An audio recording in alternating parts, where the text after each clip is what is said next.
Detailed footage of the destruction of a Russian ammo depot with thermobarics near Selydove. Operators of the Nemesis Regiment, alongside other units, detected and eliminated the ammo depot, a TOS Selydove, a loading vehicle, and its crew. End Saturday, March 1st, the press service of the 412th Separate Unmanned Aerial Vehicle Regiment, Nemesis, released a video and provided details of the damage to one of the Russian occupation forces' facilities. This refers to an enemy ammunition depot as well as a TOS-1A Selydove heavy flamethrower system, a reloading vehicle, and its crew. The target was found near the village of Selydove in the Pokrovsk sector.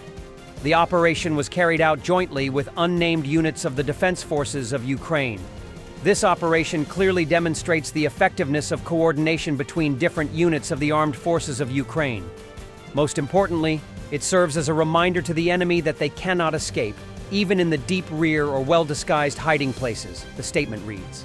The video shows that the unit's soldiers first spotted the enemy's Selydove during combat operations and then tracked its movement.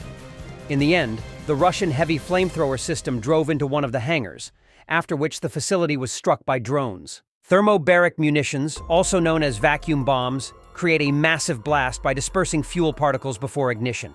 This results in extreme heat, a powerful shockwave, and oxygen depletion, making them highly destructive, especially in enclosed spaces.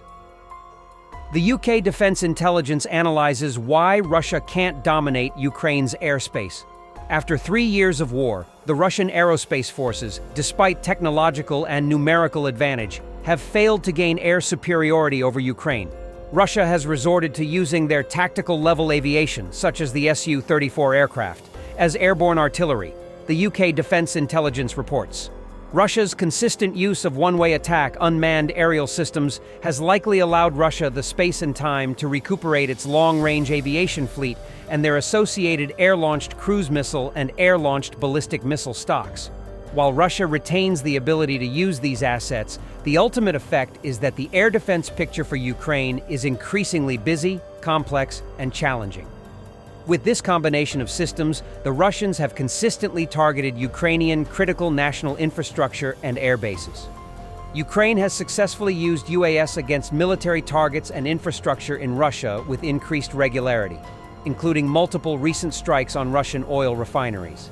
In September 2024, Ukraine also struck 4 Russian strategic ammunition depots, including Toropets, see imagery, hundreds of kilometers from Ukraine. The total tonnage of ammunition destroyed across the sites represents the largest loss of Russian and North Korean-supplied ammunition during the war. Such Ukrainian successes highlight Russia's continued inability to protect strategic military sites from attack, as well as indicating the challenge confronting Russia to protect its infrastructure balanced against protecting its operations at the front line. Kremlin spokesperson Dmitry Peskov said that foreign policies under U.S. President Donald Trump largely coincide with the Kremlin's. The new U.S. administration is rapidly changing all foreign policy configurations.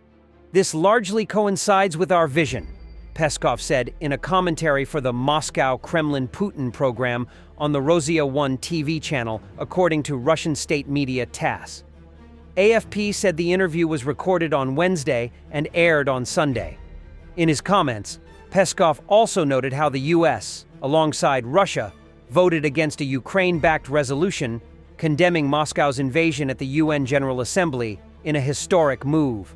Moreover, we are voting for one UN General Assembly resolution that contains absolutely balanced formulations on the Ukrainian crisis. This was truly unimaginable, Peskov added. On Thursday, Peskov ruled out any negotiations over the status of 5 Ukrainian regions it claims to have annexed, despite not fully controlling 4. Peskov's comments followed similar remarks by Russian Foreign Minister Sergei Lavrov a few days prior. After arguing with Zelensky in the Oval Office, J.D. Vance went to Vermont for a vacation. At the Sugarbush Resort, and on the way there, he was met by hundreds of protesters with signs like, "No place for fascists," "Ski with Putin," and "Ukraine above all," according to American media.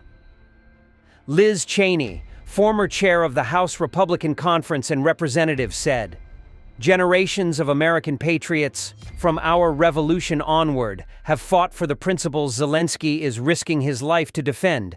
But today, Donald Trump and J.D. Vance attacked Zelensky and pressured him to surrender the freedom of his people to the KGB war criminal who invaded Ukraine. History will remember this day, when an American president and vice president abandoned all we stand for. President Macron. We all know the situation. The aggressor is Russia. Ukraine are a nation under attack. We all know the situation. There is an aggressor, which is Russia. There is an attacked people, which is Ukraine. I think we were all right to help Ukraine and sanction Russia 3 years ago, and to continue doing so. And when I say we, it's the United States of America, the Europeans, the Canadians, the Japanese, and several others. And that's it, and we should thank all those who helped. And we must respect those who from the beginning are fighting, because they're fighting for their dignity, their independence, for their children, and for Europe's security. These are simple things, but it's good to remember them in these moments, that's all. The break is complete tonight, sir. We cannot learn every day.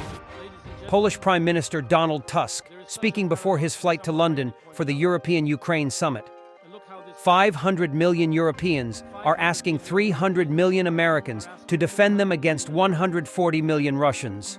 Europe today lacks the belief that we are truly a global force. Ladies and gentlemen, there is such a paradox, and someone rightly pointed out that. And look how this sounds.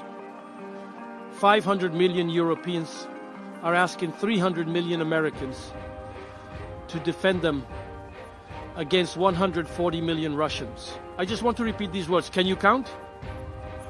Then count on yourself. Start counting on yourself. Not in isolation, but with full awareness of your own potential. Europe. If we're missing something today, it's not an economic or population advantage, but the belief that we are truly a global power. I don't want to be overly dramatic, but we could be looking at the last days of NATO. Admiral James Stavridis, the former Supreme Allied Commander of NATO.